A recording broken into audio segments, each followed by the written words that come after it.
محترم بزرگ و عزیز دوستو، سرکار دو عالم صلی اللہ علیہ وسلم جب اس دنیا میں تشریف لائے تو اس وقت دنیا برائیوں کی ایک آماجگاہ اور برائیوں کا ایک اڈا بن چکا تھا۔ کون سی برائی ایسی تھی جو عرب کے سماج میں نہ پائی جاتی تھی؟ نہ جان محفوظ تھی، نہ مال محفوظ تھا، نہ عزت و آبرو محفوظ تھی۔ بے حیائی کا عالم یہ تھا کہ اور جگہوں کی بات تو کیا، خود کعبۃ اللہ کا طواف لوگ ننگے کیا کرتے تھے، مرد بھی عورتیں بھی ننگے کعبۃ اللہ کا طواف کیا کرتے تھے۔ ظلم کی کوئی حد نہیں تھی، ظلم کا دور دورہ تھا۔ سماج کے تمام فیصلے جس کی لاٹھی اس کی بھینس کے اصول پر ہوتے تھے۔ کمزوروں کو دبایا جاتا تھا، کمزوروں پر ظلم کیا جاتا تھا۔ تو ہر طرح کی، ہر لائن کی برائی دنیا میں عام ہو چکی تھی، بلکہ یوں کہا جائے کہ برائیاں عروج پر تھیں۔ مذہبی اعتبار سے اگر دیکھا جائے تو عرب کی سرزمین اور عرب کے لوگ بدترین شرک میں مبتلا تھے۔ ساری عرب کی برادری، بلکہ اکثر برادری شرک میں مبتلا تھی۔ اطراف و اکناف کے علاقے، روم کے علاقے میں اگرچہ عیسائیوں کی حکومت تھی، لیکن وہ عیسائی بھی باوجود یہ کہ اللہ کے قائل تھے، لیکن اس کے باوجود وہ بھی برائے نام توحید کے، لیکن شرک میں وہ بھی مبتلا تھے۔ تین خداؤں کا تصور ان کے پاس تھا، خدا کی وحدانیت کے وہ بھی قائل نہیں تھے۔ تو اس طرح مذہبی اعتبار سے اگر دیکھا جائے تو بدترین درجے کا شرک تھا، اور سماجی اعتبار سے دیکھا جائے تو ہر طرح کی برائیاں عام تھیں۔ عقیدے کے اعتبار سے بھی بگاڑ تھا، اعمال کے اعتبار سے بھی بگاڑ تھا، اخلاق کے اعتبار سے بھی بگاڑ تھا۔ ان حالات میں سرکار دو عالم صلی اللہ علیہ وسلم کی مکے کی سرزمین میں پیدائش ہوئی، آپ دنیا میں تشریف لائے۔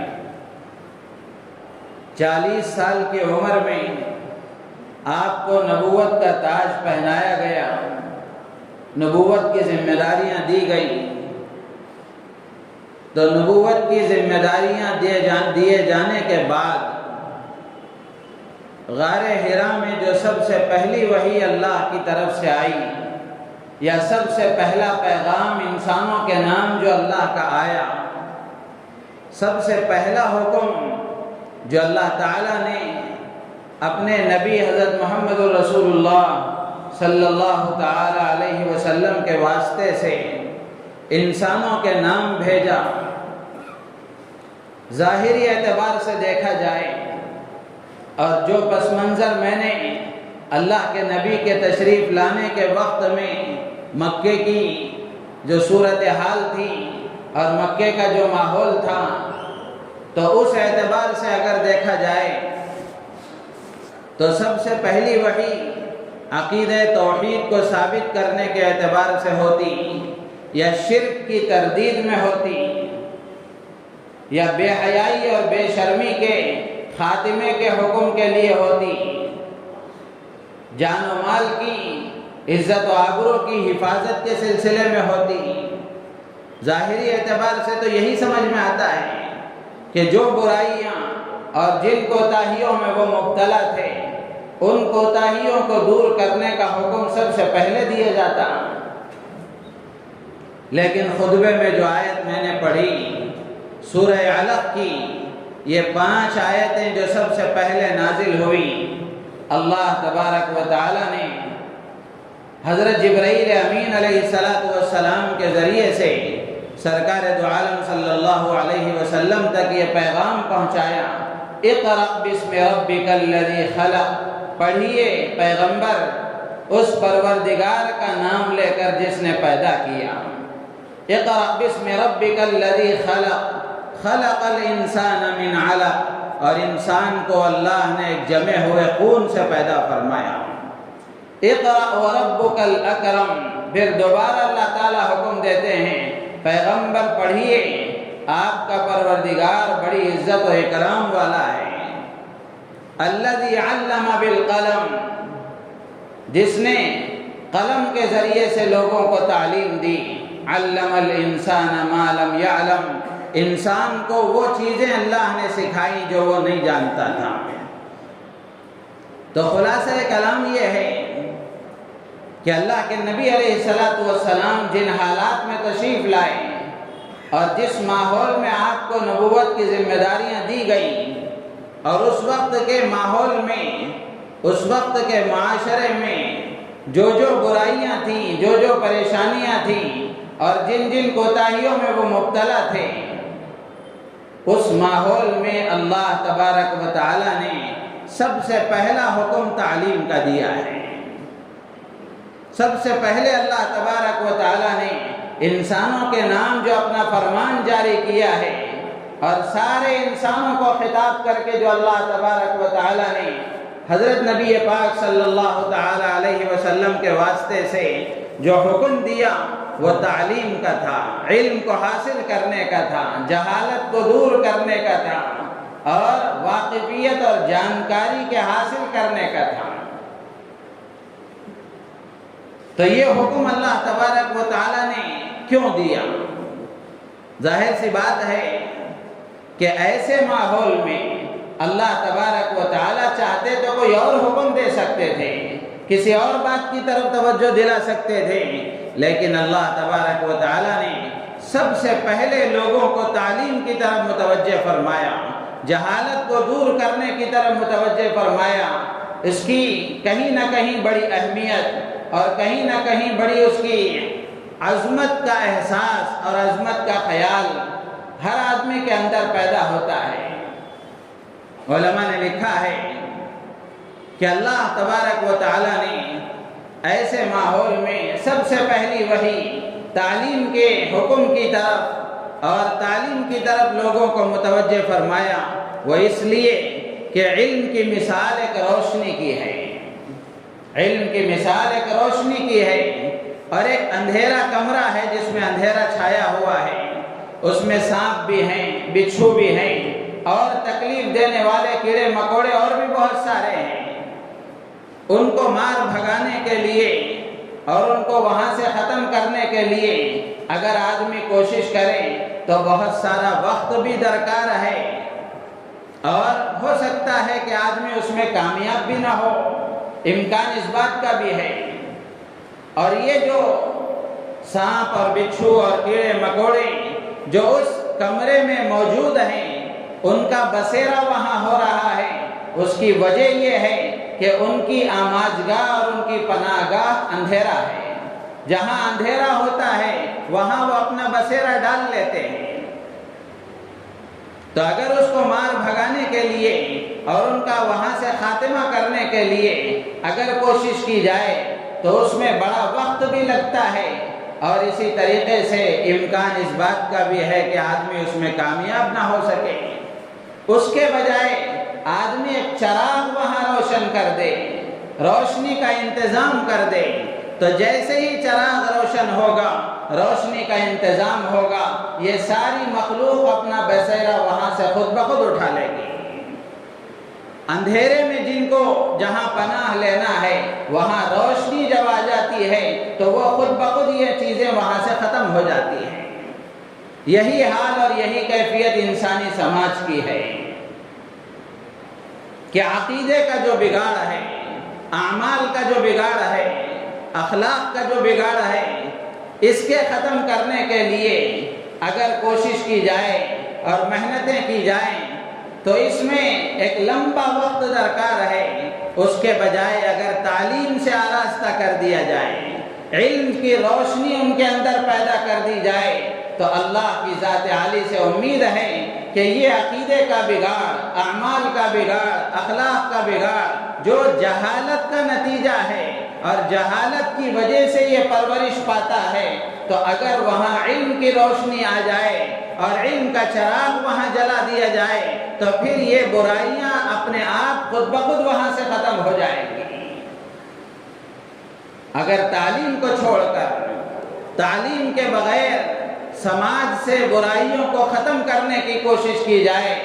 تو اس کی مثال ایسی ہی ہے کہ جڑوں کے بجائے ٹہنیوں اور پتوں پر پانی دیا جا رہا ہے۔ اس کا بھی یقیناً فائدہ ہے، اس سے انکار نہیں ہے، لیکن اس کا فائدہ وقتی ہے، کسی تبدیلی اور انقلاب کی اس سے امید نہیں کی جا سکتی۔ جڑ میں آدمی پانی دیتا ہے اور جڑ کو مضبوط کرنے کی کوشش کرتا ہے تو پھر اس کا فائدہ وقتی نہیں ہوتا، دائمی ہوتا ہے، ہمیشہ کے لیے ہوتا ہے، ایک لمبے وقت کے لیے ہوتا ہے۔ بالکل یہی صورتحال ہے کہ تعلیم کے سلسلے میں بیداری جس قوم میں پیدا ہو جاتی ہے اور جو قوم تعلیم سے آراستہ ہو جاتی ہے، علم کی روشنی اپنے اندر پیدا کر لیتی ہے، اللہ کی ذات عالی سے امید ہے کہ برائیاں ان کے اندر سے خود بخود ختم ہوتی جاتی ہیں۔ اسی لیے اللہ تبارک و تعالی نے سب سے پہلا حکم اور سب سے پہلی وحی، سب سے پہلا پیغام، سب سے پہلا فرمان بندوں کے نام جو اللہ نے بھیجا ہے وہ علم کے حاصل کرنے کا، تعلیم کے حاصل کرنے کا۔ اور جہاں تک اسلام کی بات ہے، اسلام صرف مذہبی تعلیم ہی کی ترغیب نہیں دیتا، بلکہ اسلام کے یہاں تعلیم کی جو تقسیم ہے وہ اس طرح سے ہے کہ ایک علم نافع ہے اور ایک علم غیر نافع ہے، ایک نفع دینے والا علم اور ایک نفع نہ دینے والا علم۔ اللہ کے نبی علیہ السلام کی مسنون دعاؤں میں اگر ہم دیکھیں، اللہ کے نبی علیہ السلام کی دعاؤں میں اللہ کے نبی نے مانگنا سکھایا، اللہم انی اسألک علما نافعا، کہ اللہ میں تجھ سے نفع دینے والا علم مانگتا ہوں، ایسا علم جس سے انسان کو دنیاوی اعتبار سے، دینی اعتبار سے نفع پہنچے، وہ علم مطلوب ہے، وہ علم قابل تعریف ہے، اس کا حاصل کرنا قابل تعریف ہے، اس کے لیے جان لگانا، مال لگانا، اوقات لگانا، صلاحیتیں لگانا، یہ سب قابل تعریف ہے۔ اس لیے کہ نفع دینے والے علم کا اللہ سے مطالبہ کیا گیا ہے، اللہ سے مانگا گیا ہے کہ اللہ نفع دینے والا علم عطا فرما۔ اور اللہ کے نبی علیہ السلام کی دعاؤں میں یہ بھی ہے، اللہم انی اعوذ بک من علم لا ينفع، کہ اللہ میں ایسے علم سے تیری پناہ چاہتا ہوں جو نفع نہ دے، جس سے نہ اپنی ذات کو نفع ہے، نہ انسانیت کو نفع ہے، نہ قوم کو نفع ہے، نہ لوگوں کو اس سے نفع ہے، ایسے علم سے اللہ کے نبی نے پناہ مانگی ہے۔ تو میرے عزیز و دوست و بزرگوں، جو مذہبی علم ہے وہ تو ہر حال میں آدمی کے لیے حاصل کرنا ضروری ہے، اس کے بغیر کوئی چارہ کار نہیں، اس لیے کہ جس خدا نے اس کو دنیا میں بھیجا ہے، جس مقصد کے لیے بھیجا ہے، اس مقصد کی پہچان علم الہی کے بغیر ہو نہیں سکتی۔ اس کے ذمے میں جتنے حقوق ہیں، اس کے ذمے میں جتنی ذمہ داریاں ہیں، وہ ذمہ داریاں دین کا علم ہی بتائے گا، انجینئرنگ کا علم نہیں بتائے گا کہ ماں باپ کا کیا حق ہے، ڈاکٹری کا علم نہیں بتائے گا کہ بیوی کا کیا حق ہے، لائر نہیں بتائے گا کہ اللہ کا کیا حق ہے، بلکہ یہ حقوق چاہے اللہ کے ہوں چاہے بندوں کے ہوں، یہ علم الہی سے معلوم ہوتا ہے، علم نبوت بتاتا ہے، دین کے علم سے یہ حقوق معلوم ہوتے ہیں۔ تو مذہبی علم ہر حال میں ضروری ہے، ہر حال میں ضروری ہے۔ بدقسمتی کی بات یہ ہے کہ مسلمان نے اپنے آپ کو دینی علم سے آراستہ کرنے کا گویا اپنے ذمے سے یہ فریضہ ہی ختم کر لیا ہے۔ مسلمانوں نے دینی علم سے اپنے آپ کو کنارہ کر لیا ہے اور دین سے جہالت، دین سے ناواقفیت کا ریشو بڑھتا جا رہا ہے۔ بڑی تعداد ہے جن کو دین سے ناواقفیت ہے، اور اس سے بڑھ کر افسوس کی بات یہ ہے کہ اس جہالت کو دور کرنے کی کوئی کوشش بھی نہیں ہے۔ 24 گھنٹے آدمی کام کرنے کے لیے تیار ہے، دنیا کمانے کے لیے تیار ہے، مال حاصل کرنے کے لیے تیار ہے، لیکن قرآن سیکھنے کے لیے آدھا گھنٹہ فارغ کرنے کے لیے وہ تیار نہیں ہے۔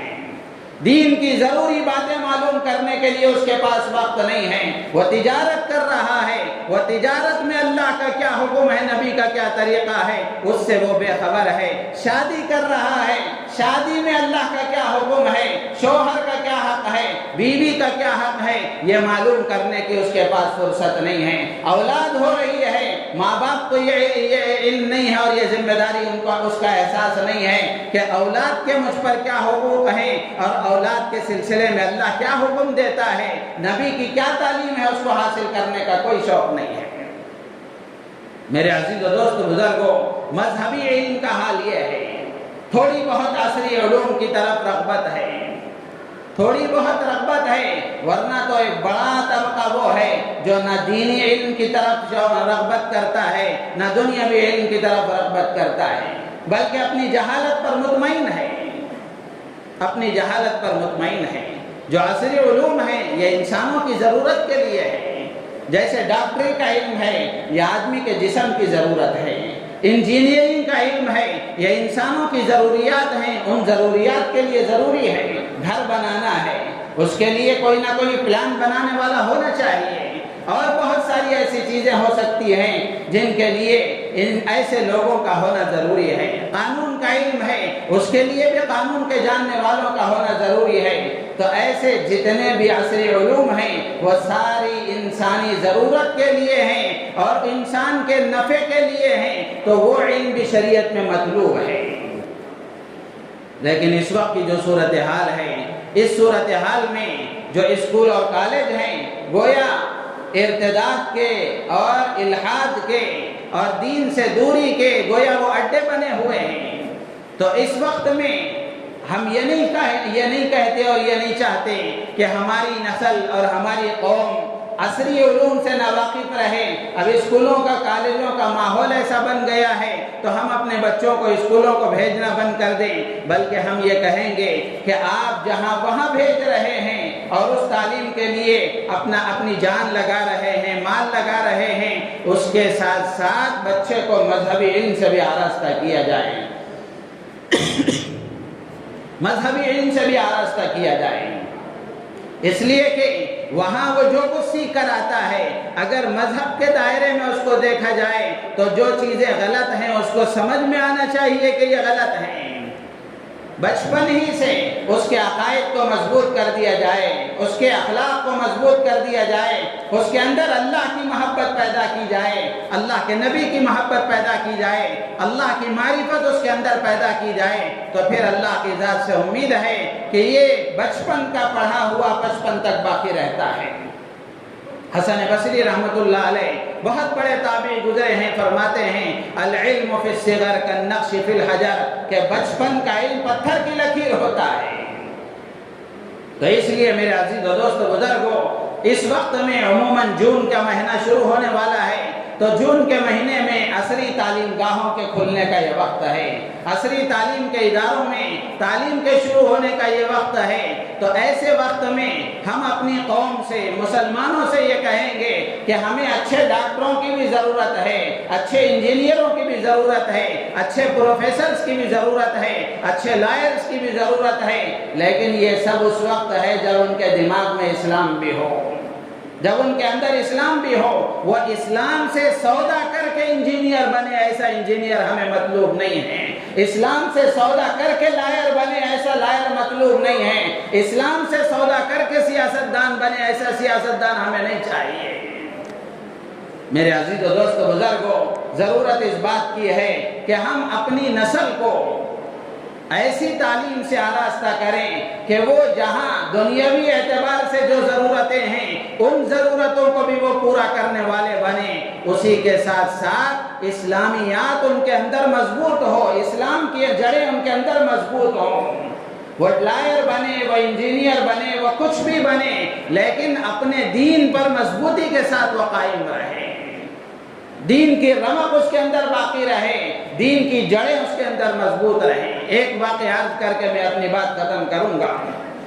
دونوں چیزوں کی اس وقت میں ضرورت ہے، مذہبی علم کی بھی اور عصری علوم کی بھی، دونوں کو اہتمام کے ساتھ لے کر چلنا چاہیے۔ ایسا نہیں کہ اس کی وجہ سے اس کو چھوڑ دیا، اس کی وجہ سے اس کو چھوڑ دیا۔ اب اس وقت میں ہم دیکھ رہے ہیں کہ عصری علوم کا نشہ ایسا چڑھا ہے کہ بچہ اسکول جا رہا ہے، کالج کو جا رہا ہے، پھر اس کے بعد وہاں سے آتا ہے، پھر ٹیوشن کو جا رہا ہے۔ بچے کو دین کا علم حاصل کرنے کا کوئی وقت نہیں ہے۔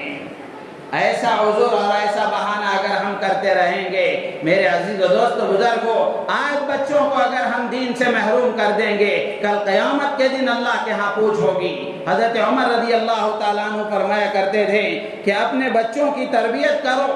اپنے بچوں کی تربیت کرو، کیونکہ تم سے سوال ہوگا کہ تم نے انہیں کن باتوں کی تعلیم دی تھی، تمہاری ذمہ داری تھی۔ جیسے ان سے سوال ہوگا کہ تم نے اپنے ماں باپ کا کیا حق ادا کیا، ماں باپ کی کیا خدمت کی، ان کی فرما برداری کی کہ نہیں کی، ان کو راحت پہنچانے کا انتظام کیا کہ نہیں کیا، جیسے بچوں سے یہ سوال ہوگا، حضرت عمر رضی اللہ تعالیٰ عنہ فرماتے ہیں ایسے تم سے سوال ہوگا قیامت کے دن کہ تم نے اپنے بچوں کی تربیت کن بنیادوں پر کی تھی، ان کو کن چیزوں کی تعلیم دی تھی۔ کیا اللہ سے یہ کہیں گے کہ اس بچہ اسکول کو جاتا تھا، ٹیوشن کو جاتا تھا، اس کے پاس وقت نہیں تھا دین کے علم کے حاصل کرنے کا، کیا یہ عذر چلے گا قیامت کے دن؟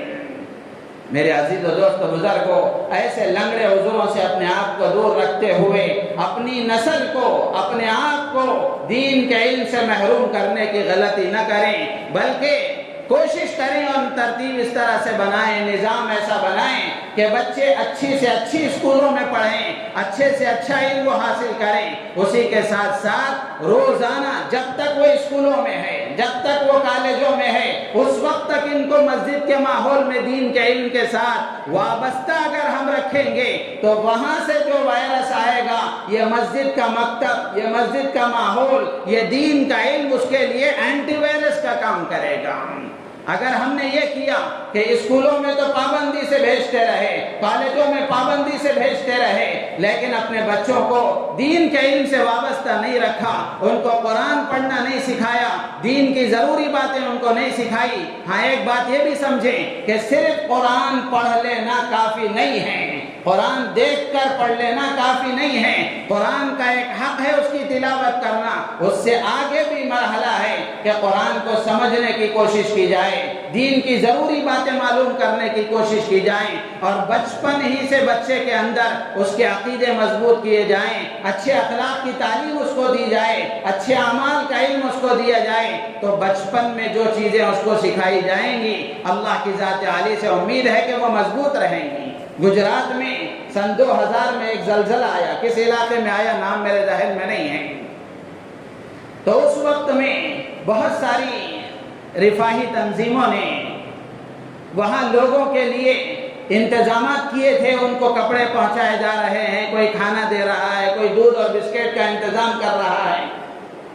تو ایک جگہ دیکھا کہ اچھا خاصا اسٹیج لگا ہوا ہے اور لوگوں کو وہاں چیزیں تقسیم کی جا رہی ہیں، اور لوگ لائن میں لگے ہوئے، قطار میں لگے ہوئے وہ چیزیں لے رہے ہیں اور واپس آ رہے ہیں۔ تو دیکھا کہ ایک بچے کا نمبر آیا، وہ بچہ جیسے ہی اسٹیج پر چڑھا،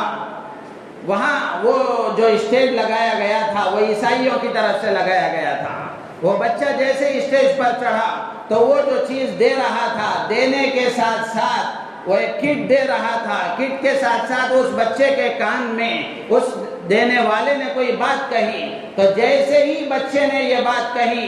جیسے ہی وہ بچے نے وہ بات سنی تو وہ کٹ وہاں پھینک کر وہ سیدھے اسٹیج سے اتر کر بھاگ کر آ گیا۔ جب دور بھاگ کر آ گیا تو یہاں حضرت مولانا خلیل الرحمن سجاد نعمانی دامت برکاتہ نے واقعہ سنایا کہ ان کے ساتھی بھی وہاں موجود تھے، کہ ان کے ساتھیوں نے دیکھا کہ یہ بچہ یہاں سے اتنی تیزی سے بھاگ کیوں رہا ہے، تو وہ ان کے پاس پہنچے، جا کر اس سے پوچھا بچوں نے اس بچے سے کہ بیٹا تم وہاں سے بھاگ کر کیوں آ گئے، وہ کٹ پھینک کر کیوں آ گئے، وہ کٹ پھینک کر کیوں آ گئے؟ تو وہ بچہ کہنے لگا کہ وہ حضرت عیسیٰ علیہ السلام کے بارے میں یا پھر اسلامی عقیدے کے خلاف کوئی عقیدہ وہ بتا رہے تھے، جس کی وجہ سے مکتب میں میرے استاد نے مجھے بتایا تھا اللہ کے بارے میں، نبی کے بارے میں، قیامت کے بارے میں، حشر و قبر کے بارے میں، یہ مکتب میں میرے استاد نے مجھے سکھایا تھا، اور اس کے خلاف وہ بات کہہ رہا تھا۔ مجھے یہ احساس ہوا کہ یہ ایک کٹ کے بدلے میرا ایمان کا سودا کرنا چاہتا ہے، تو اس لیے میں وہ کٹ پھینک کر واپس آ گیا۔ بھوکا مر جاؤں گا لیکن ایمان کا سودا نہیں کروں گا۔ یہ اس مکتب کی برکت ہے، وہ دینی تعلیم کا نور ہے جو اس کے اندر موجود تھا۔ اور دینی تعلیم اگر ہم اپنے بچوں کو دیں گے، اس کے لیے جو کچھ بھی محنت کریں گے، میرے عزیز و دوست بزرگوں، مکتب کا انتظام کرنا، اس کے لیے وقت دینا، اس کے لیے پیسہ لگانا، اپنے بچوں کو دینا، اس کی نگرانی کرنا، یہ سارے وہ کام ہیں جو ہمارے لیے قیامت کے دن نجات کا ذریعہ بنیں گے۔ ہمارے اکابر نے ملک کی آزادی کے وقت میں جو مکاتب کی داغ بیل ڈالی تھی، حضرت حاجی امداد اللہ صاحب مہاجر مکی رحمۃ اللہ علیہ، بہت بڑے بزرگ گزرے ہیں جن کے خلفاء میں بانی دارالعلوم حضرت مولانا قاسم نانوتوی ہیں، حضرت مولانا رشید احمد گنگوہی ہیں، اور حضرت مولانا انوار اللہ فاروقی ہیں، حضرت مولانا رحمت اللہ کیرانوی ہیں، بڑے بڑے اکابر اور بڑے بڑے علماء ہیں جن کے خلفاء میں۔ لیکن حاجی امداد اللہ صاحب مہاجر مکی رحمۃ اللہ علیہ فرمایا کرتے تھے کہ ہمیں کسی عمل سے امید نہیں ہے، بس اللہ کی ذات سے اتنی امید ہے کہ ہم نے یہ جو مکاتب اور مدارس کا جال بچھایا ہے، قیامت کے دن اللہ کی ذات سے امید ہے کہ ان مکاتب کے لیے جو کوششیں ہوئی، ان مدارس کے لیے جو محنتیں ہوئی، یہ محنتیں اور یہ کوششیں ہمارے لیے نجات کا ذریعہ بنیں گی، اور اسی کو میں اپنے لیے نجات کا ذریعہ سمجھتا ہوں۔ اندازہ لگائیں کہ دین کے علم کا انتظام کرنے کے لیے اپنی جان لگانا، اپنا مال لگانا، اپنا وقت لگانا، اپنی صلاحیتیں لگانا، اپنی اولاد کو اس سے آراستہ کرنا کتنی بڑی چیز ہے۔ تو میرے عزیز و دوست بزرگوں، یہ سعادت جو آدمی سمجھتا ہے، اور اس کو اگر آدمی اپنے لیے سعادت سمجھ کر کرے گا تو اس کے لیے یہ قیامت کے دن باعث نجات بنے گا۔ اللہ تعالیٰ سے دعا ہے اللہ تعالیٰ ہم سب کو ان باتوں پر عمل کی توفیق عطا فرمائے، اور ہم سب کو ہمارے آنے والی نسلوں کو دینی علم سے بطور خاص اور دنیاوی علوم سے بھی آراستہ کرنے کی اللہ تعالیٰ ہم سب کو توفیق عطا فرمائے، ہماری نیتوں میں اخلاص پیدا فرمائے۔ آمین وآخر دعوانا الحمدللہ رب العالمین۔